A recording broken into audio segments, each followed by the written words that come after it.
पूरे अवध धाम में भगवान के प्राकट्य उत्सव का आनंद हो रहा है। यहाँ पर कैलाश भूमि पर बैठ करके, कैलाश में बैठ करके व्यास के रूप में बैठे हुए हैं बाबा भोलेनाथ और श्रोता के रूप में बैठी हुई है माँ पार्वती। बाबा भोलेनाथ माँ पार्वती को कहते हैं कि देवी, जिस प्रकार मैंने आपको बहुत सारे प्रसंग, भगवान ने क्या क्या लीलाएं करी, भगवान का प्राकट्य क्यों हुआ, भगवान किन कारणों के वश से, मतलब क्यों अवतार लेते हैं भगवान पृथ्वी पर, तो उसी प्रकार जब भगवान का अयोध्या धाम में भगवान का जब प्राकट्य हुआ, जब अवध धाम में भगवान प्रकट हुए, तो जितने भी देवी देवता थे सभी देवी देवता अवध धाम में पहुंचे। क्यों? क्योंकि साक्षात श्रीमन नारायण ही, साक्षात श्री भगवान ही अपने अंशों के साथ अवध धाम में प्रकट हुए हैं। तो देवी, भगवान का प्राकट्य हुआ है सूर्य देव के वंश में। तो एक समय की बात है, सारे अवधवासी, जितने भी अयोध्यावासी थे, अवधवासी थे, जब सारे अवधवासियों को यह सूचना मिली कि हमारे महाराजा के यहाँ 4 राजकुमारों का प्राकट्य हुआ है, 4 पुत्र आज उनके यहाँ प्रकट हुए हैं, सारे अयोध्यावासी महाराज के महल में आकर के धूमधाम से उत्सव मनाने लगे। जब उत्सव हो रहा था तो देवी, वहां से भगवान सूर्य का निकलना हुआ, और जैसे ही भगवान सूर्य ने अवध धाम के उत्सव को देखा और अयोध्या वासियों को देखा कि सारे अयोध्यावासी, सारे अवधवासी भगवान के प्राकट्य में सम्मिलित हो रहे हैं, और देखो तो मेरे ही कुल में, मेरे ही सूर्य वंश में भगवान का प्राकट्य हुआ, और मैं ही भगवान के इस पावन उत्सव से दूर हूं।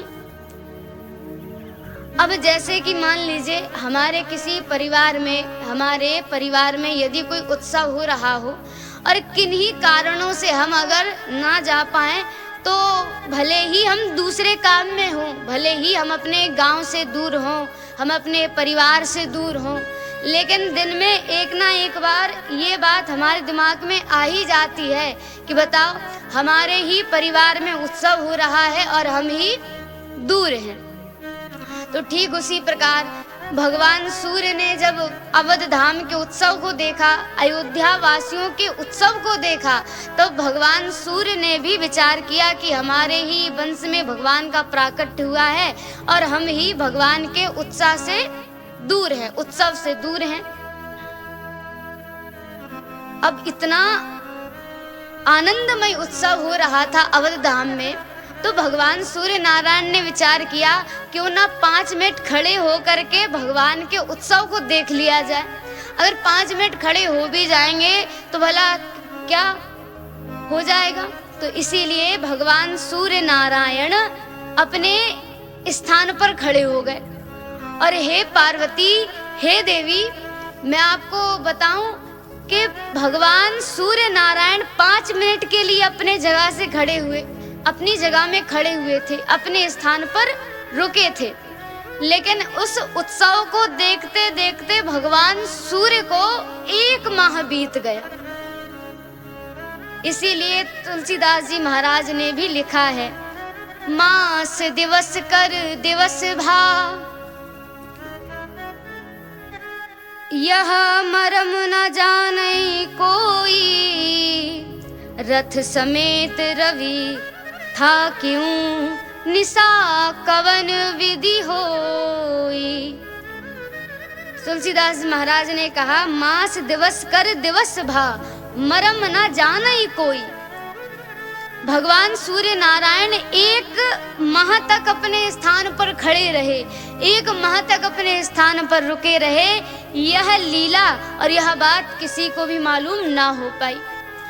अब यहाँ पर तो भगवान सूर्य नारायण अपने स्थान पर खड़े होकर के भगवान के उत्सव को देख रहे हैं, लेकिन चंद्रदेव दुखी होकर के भगवान के पास में पहुंचे।